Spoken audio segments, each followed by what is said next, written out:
So we were talking before the show because I thought a perfect starting off point for our conversation this morning was really something that I found on your site, which also really inspired the title for this morning. But tell us a story about the elephant. Sure. There's many of you probably seen this picture or this image. It's an elephant tethered to a small post, a full-grown elephant that weighs, 4 to 6,000 pounds. And you wonder, why is it just standing there and doesn't just walk away?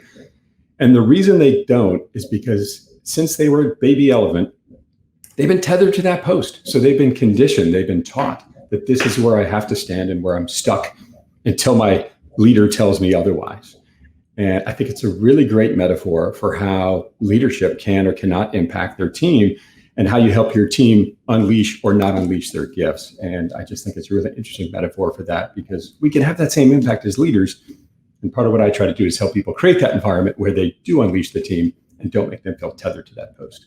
Yeah, yeah. And I love that. I saw it and I was like, oh, that's fantastic. Because it's almost imaginary, right? It's almost these imaginary limits that we put on ourselves.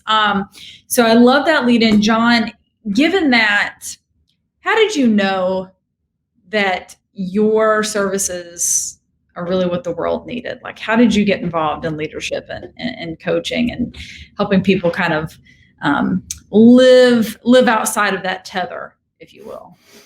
I have this mindset I've just always had of, gosh, how do I figure out what we're doing? How do we make it better? And maybe if I could help others, that would be fantastic. And I've just always had that mindset from playing sports and my whole life. But fast forwarding into my career, what I found was, especially as a leader on Wall Street, very competitive environment where, literally we're tasked with raising my final year goal, I think, was around $4 billion for my team to raise.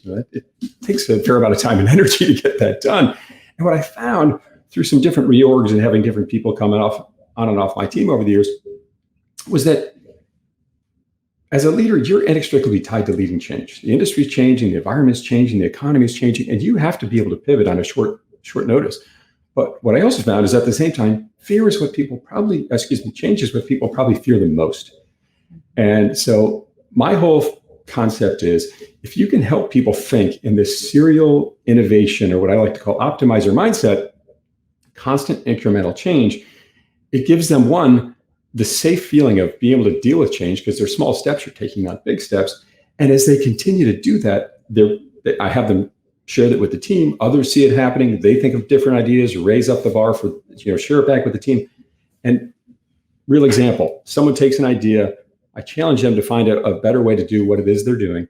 And by the way, you have to help them find it. If you impose it upon them, that's not always the best path forward.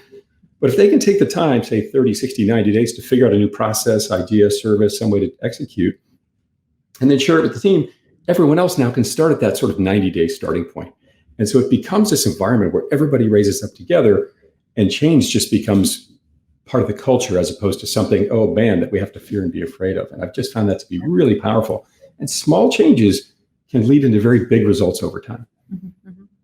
So what did you see through the pandemic, where we had this very sudden change, and one that most of us, I would say, have never experienced before? We were just kind of thrown into this different world. What did you see? And, maybe if you've got a story of how someone took that and did something amazing with it, right? Like we saw so many positive stories come out of this as well, of people looking at it and really kind of taking the time to either learn a new skill or grow on themselves or work on their business. So what did you see during that time?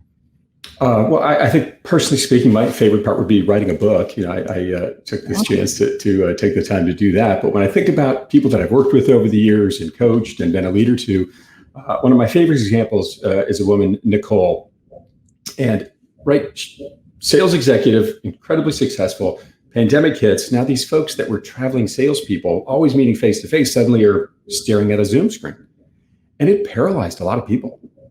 This is going to pass. I'll be gone in a month or two. I'm just going to kind of bide my time until I can move on.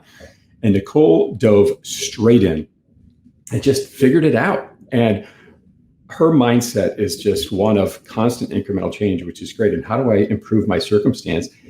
And then it was taking her ability and spreading it or leveraging it across the team. So she began doing training sessions for others and letting them sit in on her calls to see, how is this working? Because for many, it was, you know, it sounds subtle, but face-to-face meetings as a salesperson, which I was for many, many years, versus Zoom are just very different. Right. And she looked at the positives and said, now I'm meeting with this person. I'm kind of in their house and getting to see what's on their bookshelves and pictures of their kids. And it actually gave her a chance to get to know her clients better and dig in deeper and be far more efficient, which was fascinating. And so just really embrace the change and then helped others follow suit.